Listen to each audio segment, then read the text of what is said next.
নমস্কার বন্ধুরা, মালা সোনা কিচেন রান্নাঘরে তোমাদের প্রত্যেককে স্বাগত। আজকে আমি তোমাদের করে দেখাবো আলুর পরোটা। কত সহজ, কতটা কম সময়ের মধ্যে এই পরোটাটা করা যায়, তাই তোমাদের আজকে আমি ভিডিওতে করে দেখাবো। প্রথম থেকে শেষ পর্যন্ত আমার সঙ্গে ভিডিওটা তোমরা দেখবে। ভালো লাগলে লাইক কমেন্ট অবশ্যই করবে, আর সাবস্ক্রাইব করতে কিন্তু একদম ভুলবে না। তোমরা যারা নতুন আছো তাদের জন্য এই ভিডিওটা খুব সহজ। কম সময়ের মধ্যে তোমরা আলুর পরোটাটা করতে পারবে। দেখো, আমরা প্রত্যেকেই পরোটা খেতে খুব ভালোবাসি। এটা চা, আলু দম, মাংস দিয়ে তোমরা প্রত্যেকে এটা খেতে পারবে। বাচ্চাদের সকালে টিফিনেও তোমরা বানিয়ে দিতে পারবে। দেখো কতটা নরম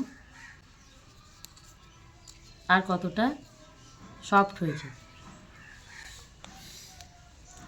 চলুন আমি আপনাদের করে দেখাই। চোখা পরিষ্কার করে ছাড়িয়ে নেব।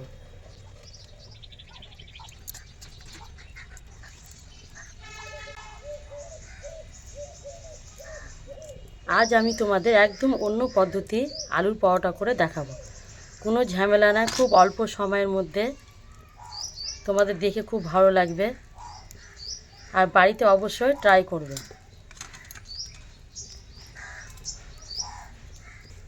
এরকম আমি একটা ছোট গ্লাস নিয়েছি। হালকা করে আলুটাকে এইভাবে আস্তে আস্তে করে ভেঙে নেব।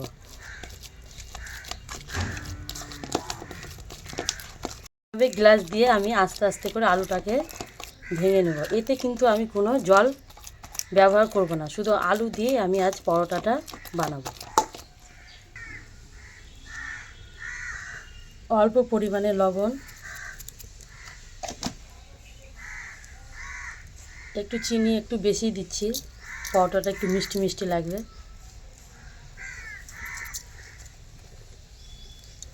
আর সাদা রিফাইন্ড অয়েল। প্রথমে আমি এক বাটিরও একটু কম ময়দা নিয়েছি। প্রথমে আমি ময়দা দিয়ে আটাটাকে আগে মেখে নেব আস্তে আস্তে করে। এতে আমি আটাও দিব অল্প।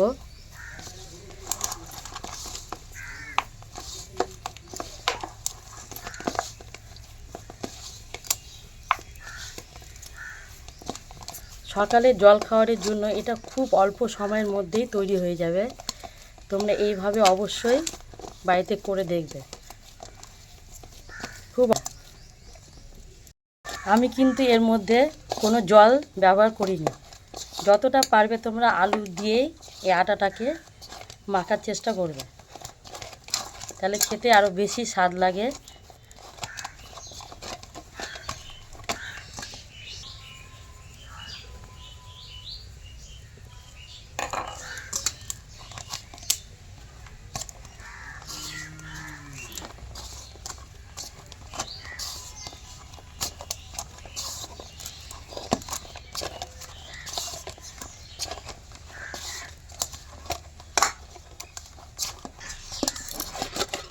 দেখো আমার আটাটা মাখা হয়ে গেছে। এইভাবে জল ছাড়াই তোমরা আটাটা মাখার চেষ্টা করো। আমি কিন্তু সম্পূর্ণ আলু দিয়েই মেখেছি, এর মধ্যে কোনো সবজি দিইনি।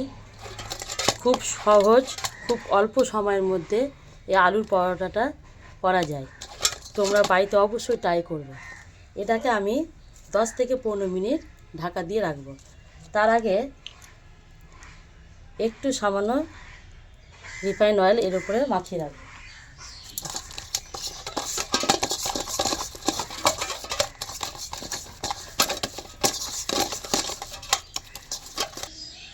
আমি এই রান্নাটা উনুনে করব, আর পরোটাটা কড়াইতে বানাবো।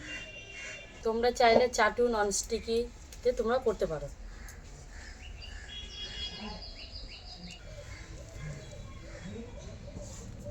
চা করতে হবে তখন।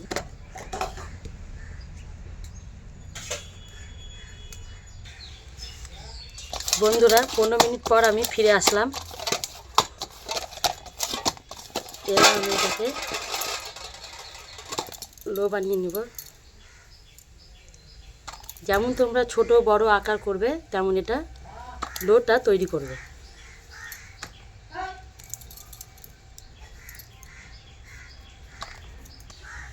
দেখো আটাটা এখনই এত নরম, তো পরোটাটা যখন আমি ভাজবো তখন কতটা নরম হবে।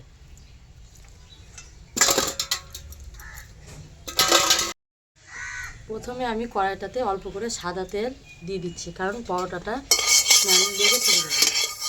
তেল দিয়ে করতে গেলে কি সহজে উঠে যাবে।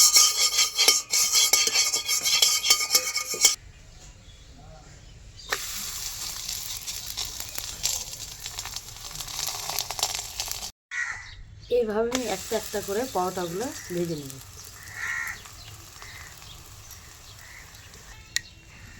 এইভাবে আস্তে আস্তে করে বেলতে হবে, বেশি তাড়াহুড়া না, নাহলে পরোটাটা কিন্তু ফুটো হয়ে যাবে, নাহলে ছিঁড়ে যাবে।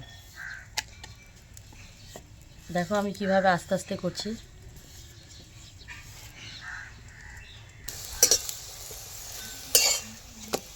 এই পিঠ ও পিঠ করে এইভাবে আস্তে আস্তে করে ভাজতে হবে। দেখো